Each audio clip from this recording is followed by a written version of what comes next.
All right.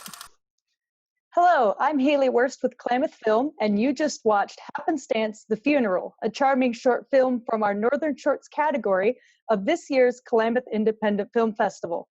Joining us now is the director of the film, Brandy Machado. Brandy, thanks for joining us. Yeah, thank you for having me. So I heard that this short is actually part of a larger series. Would you like to elaborate on that? Yeah, so it's intended to be part of the series, but of course, with COVID and everything right now, we haven't really been able to do any more production on it. I was hoping to film more episodes starting this spring, which did not happen. But yeah, it was originally going to be part of a web series about these two people who go to random events and just kind of keep running into each other. So kind of each episode was going to be centered around a different event that they go to, and kind of the randomness, quirkiness that happens throughout all of that, tied in with other character building things that happen. You learn a little bit more about the depth of each of the characters through their attendance of these events. That sounds like fun. I Yeah, can't wait to actually see the rest of it once you have the chance to film it. yeah, me too. So what was the inspiration behind this film and the series as a whole? I had listened to a podcast that talked about, so the official term for this is called bubble hopping. And it was, I believe, a Google engineer who is bored with his Google engineer life and decided to create this algorithm that pulled events from Meetup and Facebook and similar platforms for him to just explore. So I believe the first event that he went to was actually some random family's Thanksgiving in Fresno. So he drove all the way from the Bay Area to Fresno and just knocked on their door and was like, "Hey, here's what I'm doing. Can I join you?" And they brought him in, and other people kind of caught on to it. And it's just a way to kind of explore things outside of your immediate bubble and say yes to new experiences. I like that. I think that's a good message. Yeah. What's your experience with other projects? Like, what have you directed before? What are you Yeah, into? I've so this was part of some courses that I was taking at the Northwest Film Center in Portland.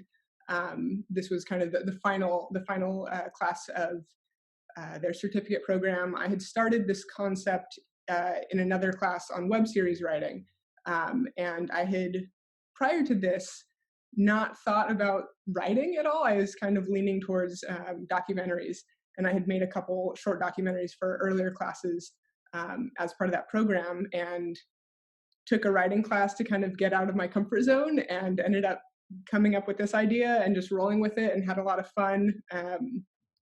And so it kind of just grew from there.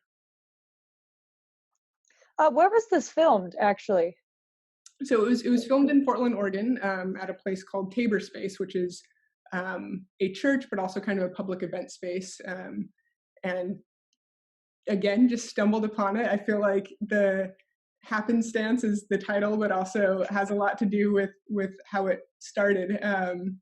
And I just decided they have a coffee shop and lounge that I was looking for another place to do some work, and sat down there as I was writing this and kind of wrote it for the space in a way. And so, yeah, it was a really beautiful location, and got really lucky that they let us film there a couple times. So That's so interesting to have the space inspire the story instead of looking for a space afterwards. yeah, and I mean, I definitely had the concept of the episode. Like I said, this was kind of written for a previous class, but when it actually came to filming it, realizing that, oh, I need to take out some characters. There doesn't need to be 5 people in this conversation. I can take one of them out. And so kind of making those edits while I was in the space with the idea of how it could be filmed in the space, which ended up working out really well. Nice. Do you have any fun behind the scenes stories from the production, like bloopers, fun stories? Yeah, I mean, there's definitely some fun stories, especially as we were supposed to wrap up each of the days at 9 p.m. Of course, that never happens. So, we were scrambling to finish things, and there's a bit where he bumps into the widow and drops the cheese plate, and we did that take over and over again, and every single time, like, it was just one of those things where it was so late that anything would be funny, and that one, like, anytime we said cut, everyone just started cracking up, and that was really fun. There's definitely some mishaps with uh, we couldn't get some of the clips off of one of the cards, and so that was my moment of, like, I remember just sitting there silently, and my crew was just like, "Are you okay?" And I'm just like, "I just really hope this works out." So things that, looking back, were kind of funny, but in the moment were certainly stressful. That's how that goes. Yeah. Yeah. How long was the shoot actually? How long did that take? So we ended up doing it in 2 days. It was supposed to be in one day. So we filmed, our first day was July 5th. And we ran out of time. And so the entire second part of it, when they're at the reception, we actually ended up filming in one shot, almost like it was a play. Really? And it just didn't, I mean, I didn't end up working very well, especially with, the more dynamic first part.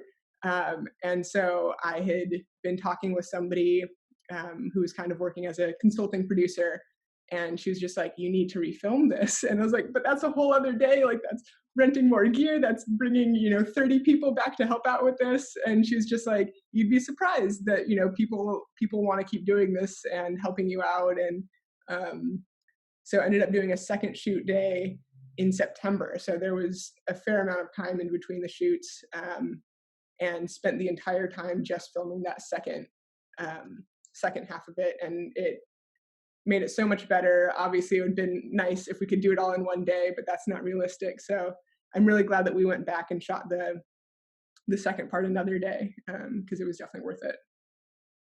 And how did you cast it? Because your two leads, I thought they had really great chemistry.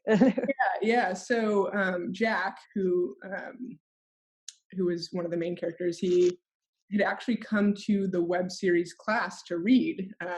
In one of our final classes, we were able to bring actors in to just so that we could kind of see our web series come alive.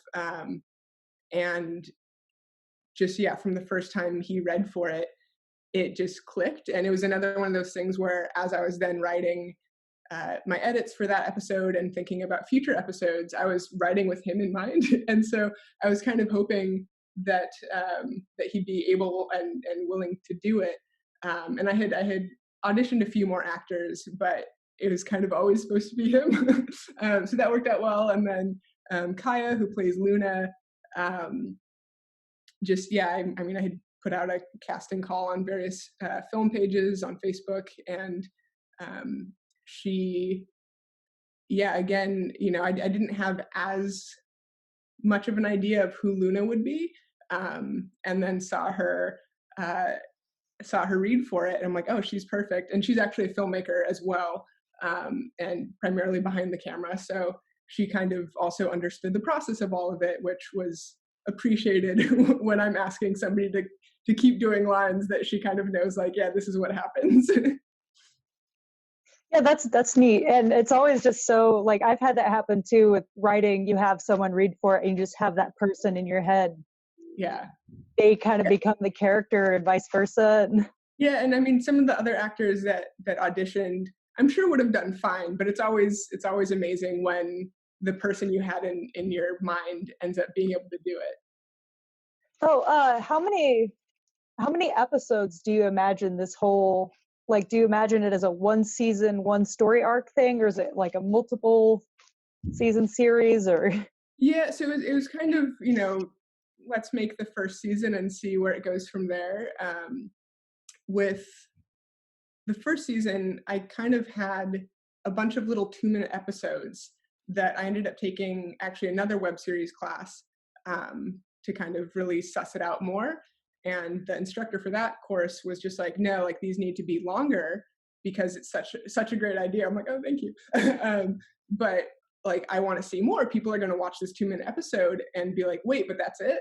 And so then I had to kind of condense it and really figure out which events that they go to that were the most fitting and kind of the most entertaining, while also moving the story along. So there was, hopefully, one of these days there's going to be probably about 4 more episodes.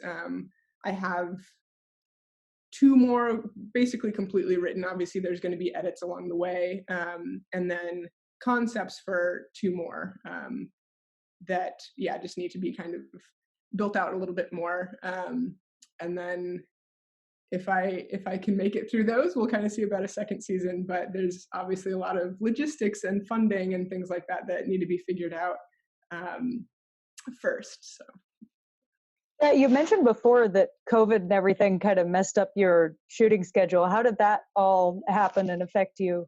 I mean, we didn't have anything set, so it wasn't like we were lined up to make more and then this happened. But it was kind of like after, because this premiered in November, and then kind of needed to take a step back and recover from that, and then had various life things that I had to do, and then was planning on diving back into it, and that's when things started to happen. And so, we'll see. But there's and of course with the pandemic going on, it's kind of hard to focus on things. And so my intentions were to use this time productively and sit down and finish it all. And then, however many months later, I haven't even opened up my documents with that. But I do really hope that I can build up on this more. Yeah, I can't wait to see more of it. I thought it was just super charming, and it had that lovable awkwardness to it. Yeah. I think you captured that really well. Yeah. Oh, good. Yeah, so I'm glad that came out. What exactly would you want your viewers to take away from this? I think you kind of mentioned what the theme was before, but. Yeah. I mean, it's meant to be, funny for sure.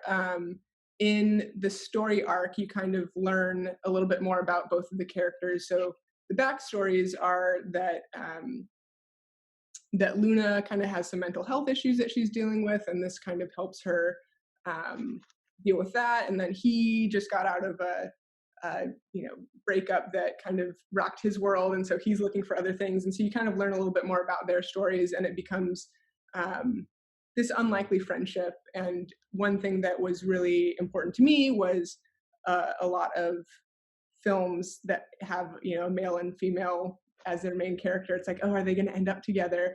And I wanted that to very much not be a thing. So it's established in the second episode that she's gay, because I wanted very much from the beginning, like, they're not going to end up together. And then also just having more queer storylines and stuff. So there's different aspects that kind of build into it. So this one is a little bit more just introducing the characters and supposed to be funny and setting the tone a little bit. But then it is intended to deal with more serious topics, but then obviously with the comedic aspects of going to these random events, and definitely in the dark comedy lines, which I enjoy.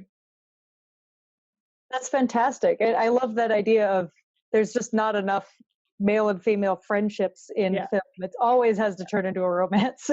One of those things where, like, I feel it's frustrating to me that I had to make, I mean, in my head she was always going to be queer, but like I had to make her queer so that to be like, no, they're not going to get together, versus like, they can also both be straight and not get together. But I mean, that was something that people asked me from the beginning. It's like, oh, like, are they going to get together eventually? And it's no, even if they're both straight, that doesn't have to happen. But I just wanted to kind of play around with that friendship without it turning into anything. I think even from the first episode, you already hit that on the head, because I just immediately got like awkward friendship vibes from it. And I was thinking, this isn't going to turn into a romantic thing at all, is it? Yeah. That's awesome. So do you have any final thoughts for our audience? I mean, really, I hope that everyone enjoys it. I do do want to eventually make more. If people want more info, the website is just happenstancewebseries.com. There's, info about the story arc and things like that, and ways that you can support, which I know right now is kind of a hard time for people to support lots of stuff. But if anyone's interested in getting involved or supporting financially, that's all the info is on the website. Fantastic. Well, thank you, Brandy. And Happenstance the Funeral will be available to watch online all weekend, and will also play at the Ross Raglan Theater on Sunday, September 20th at around 3:50 p.m. at the 8th Annual Klamath Film Festival.